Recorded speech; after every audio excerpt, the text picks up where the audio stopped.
Hi there. Good to see all of you. You know, paleo right now is all the rage, and with good reason, because it is a really much healthier alternative to the standard American diet. The problem is that paleo alone is not going to help you lose weight. And I think that's where a lot of people get frustrated. For those of you who don't know me, I'm Stacy Portugal, and I help over 40 women figure it out. I help them cut through the noise and get the results that they deserve. So today I wanted to talk a little bit about the paleo fad and the pros and the cons, and the idea of letting go of these all the emotional hype that we hear today in the media about various diets and ways of eating, and really starting to think about the logic. So I'm really a big fan of paleo. I mean, I completely agree with letting go of processed foods, letting go of some of the junky grains that have been altered over the years that have really impacted the health of our society as a whole, our world, really. And the idea of eating as our ancestors did, but bringing it to a more specific concept. Because just the idea of eating healthy, whole, unprocessed food may not be enough to get you to the goal weight that you want, or even the state of health. So let me explain. Paleo, as most of you know, is the idea of eating like our ancestors ate. So primarily it's relying on healthy proteins that are responsibly raised. So we're talking about organic, free range, no antibiotics.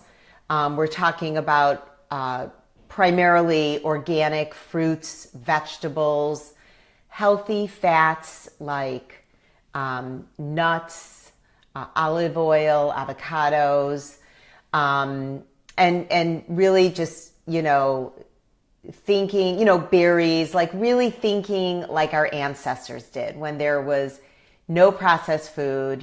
We were cavemen, and I really love the concept. And emotionally, it takes me to a place where I feel really good about that way of eating.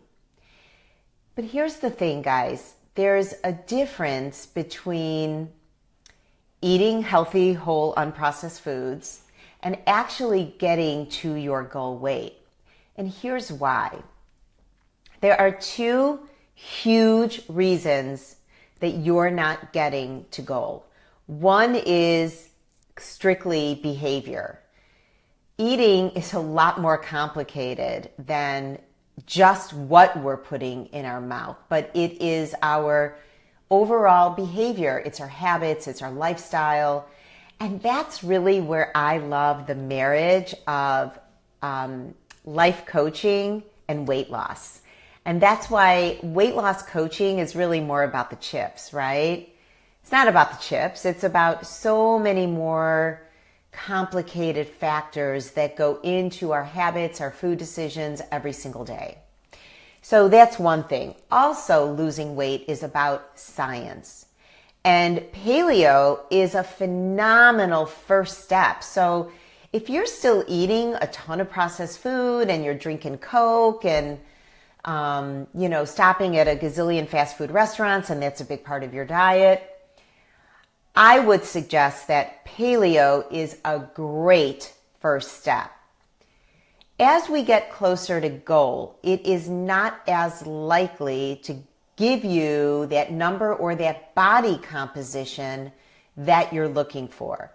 Paleo is not counting anything. And I know that people who really believe in paleo would say, you don't have to count calories.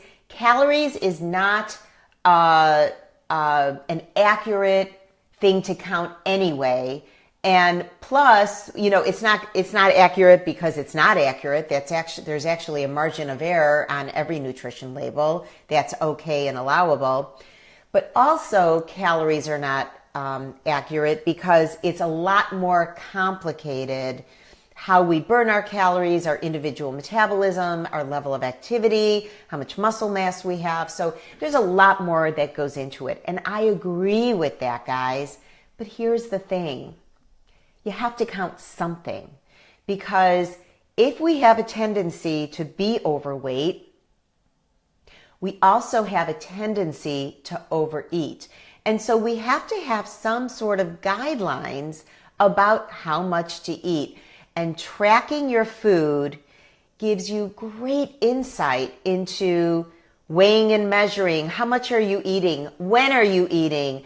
It's a simple guideline about how much you need of various nutrients, various macronutrients. So we can't just rely on a paleo mentality alone.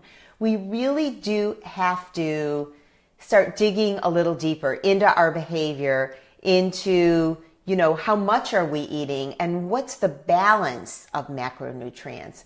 I have to tell you that once I let go of the emotional,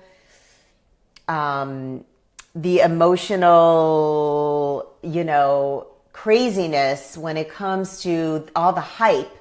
Once I let go of the emotional hype, I just relied on the science, weight loss was so much less stressful because I knew that the science was in my favor. So I love the idea of paleo as kind of a first step.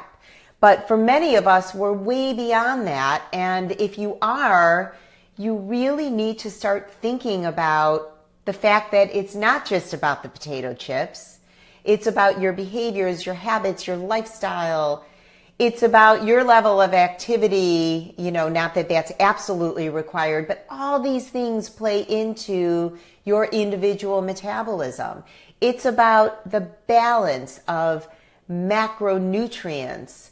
And you should eat paleo to lose weight, but you have to go beyond it. So once I really let go of that emotional hype and relied strictly on science and my own behavior, of course, losing weight was far less stressful. And I have to tell you that is why the science of ketogenic dieting works so well for me. It's basic science. You can't argue with it. It gives me a very clear guideline of what I'm eating every day. There is no guessing. There's no emotional hype involved at all. And it also takes into consideration meal timing, and it really, really gives you a great understanding of macronutrients, just like a nutritionist. So you're not making decisions based solely on emotion. And that's not to say that you're not enjoying fabulous food, just like you do with paleo eating, right?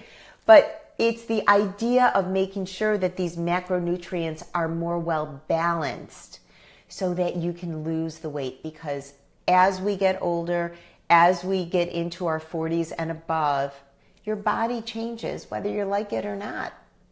And you really have to start paying attention to that. So letting go of the emotional hype and relying on basic science, that is where ketogenic dieting has really worked for me.